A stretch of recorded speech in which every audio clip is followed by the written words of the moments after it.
I mean, I guess we can move on to the third-ish question, which is centered around the idea of it's gonna be kind of twofold, I guess, because we're in such a weird time. I feel like we would not be doing ourselves justice if we didn't comment on this shit. Oh, yeah. What do you do to like keep going, man? Because I mean, your work schedule's got to be really grueling. It's very strange, actually. Like you know how it is. Like I'm pretty used to being at home all the time. Like it's not a strange thing to me. Like I don't really get stir crazy. So that's been okay. Like I do love going out and doing stuff. Like traveling and everything. But I'm okay at staying home. My wife is the same. My kid even he's quite happy at home most of the time. But the constant paranoia and anxiety, it's always there, so um, that's been a bit hard to deal with in terms of work, so like I can't deny having problems focusing on work, but it's been strange it's been a duality in a sense. Like doing professional work has been a bit harder, um, like keeping up with the deadlines and like trying to focus on how to lay out a page and whatever. But on the other hand, I've been invigorated, or like to do my own thing, like an illustration and painting or whatever, like something strange, something that I don't do for anyone, so I really want to do that, and I'm really have a passion for it. But on the other hand, like all that regular grind stuff has been a bit harder to do. I can't deny that. But still, like I've been keeping up, uh, and I guess I'm in a good position that I still have work, and like I can go on doing it. That's a um, this is a whole side, but man, I picked the right year to go quiet. Yeah, Man, that's like I couldn't have planned a better year to like step back before any of this happened, because I don't know if I would have been able to deal with it as well. I've had like a year to sort of like reconfigure my priorities. right. It's taken me about that long to become super comfortable with what my goals are and my new like aims in life and all this kind of stuff. And I think that if I had still been wired into trying to find my next gig, or balancing all the things I was typically used to balancing, like spinning plates and stuff, Mhm. I don't think that I would have taken it very well. Yeah, As well. yeah. It's not easy, that's for sure.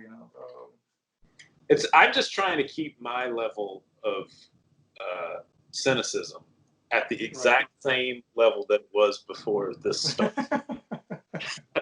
Because I'm a kind of a salty dude anyway. So if I had leaned hard into like, doom and gloom, Right. I would have been a drag on myself and everyone around me. Right. I'm trying to stay the same level so that it reads as positive. Sure. I'm not going to sugarcoat things and act like everything's going to be okay. Right. I don't know. I guess I'm an optimist, and I'm also I feel like I'm a realist, which benefits me in terms of you know work, because uh, I see things realistically, but I treat it, even if it's a bad situation, I treat it in a positive way. Like I try to see the positives. So like I try to find a way how to get out of it, like in the most beneficial, most positive way that can be. So even if the situation is bad, like okay, I'll work it out somehow. Um, so that's, I guess, something that's built into me. Like I try to be calm about things. Like I don't panic too much about that stuff. Even as a kid, I knew I wanted to do comics or at least some creative thing with my life.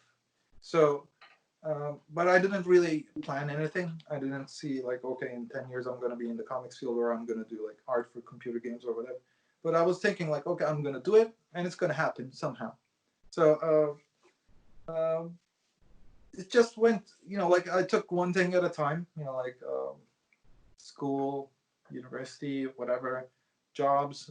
And then, so like I always pushed towards what I wanted to do.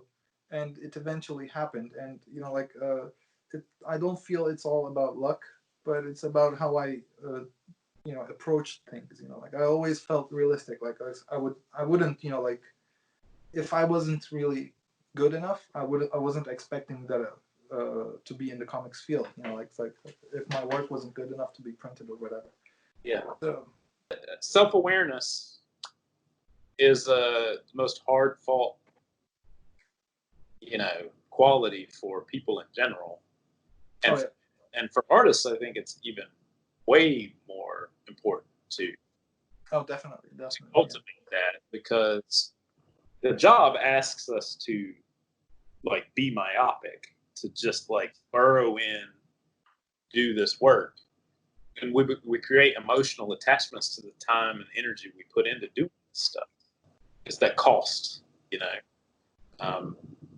that sweat equity that we put in, that we develop this weird emotional attachment to, and that's human. Yeah, I guess so. Yeah.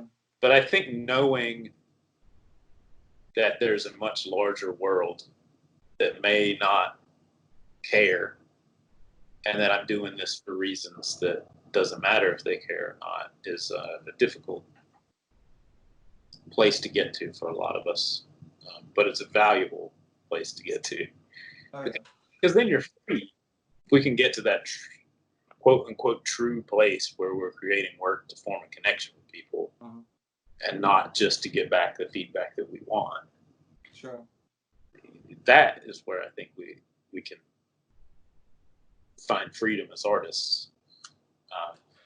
And I've achieved it in drips and drops. Oh yeah. I was thinking about it today that like once you've done superhero comics, you're always judged on your superhero work. No matter what else you do, you're judged in association to that work. So like you could go do crazy world-changing indie comics, and they would still be like, well, I hated his X-Men. Right? He's a terrible writer. You can't escape it. Then in that world, if you were in that world, they would never let you forget that you did X-Men. I guess you see less judgment now, but you still see it. Like people still, but there's a weird pecking order, that even infiltrates the social interactions of. Oh yeah, and I really hate that. Yeah, it's a weird thing, and I think Conan, being associated with Conan, must be a really door-opening experience. And it's sort of like, in life, in comics, or in work, you have to exhibit that you can do other things. So what's the reception been like, in Europe and stuff like that to doing Conan?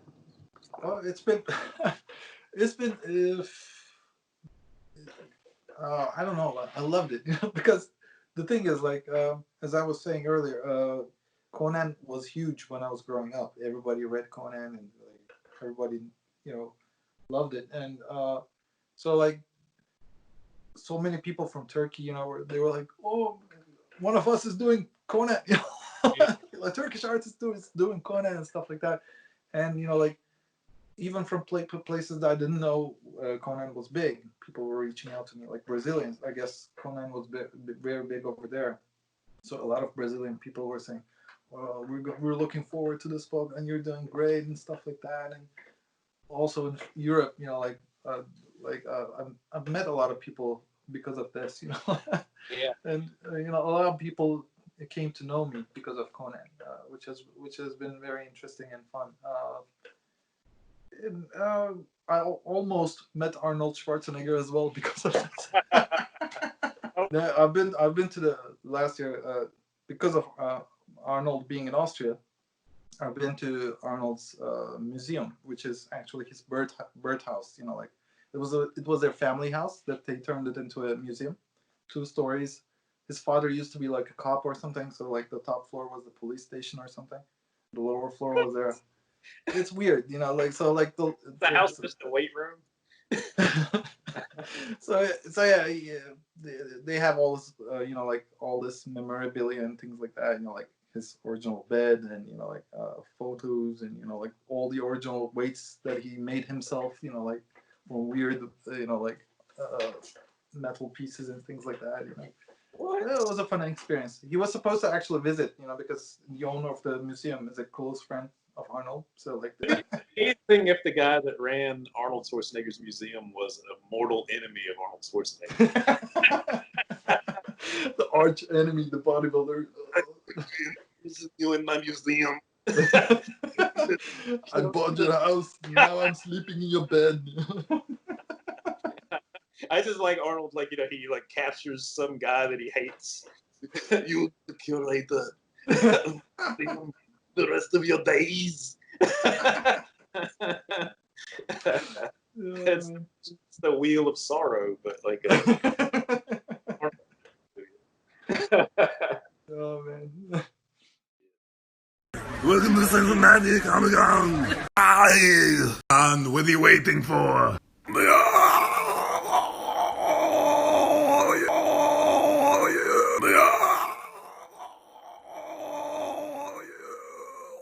Hello there.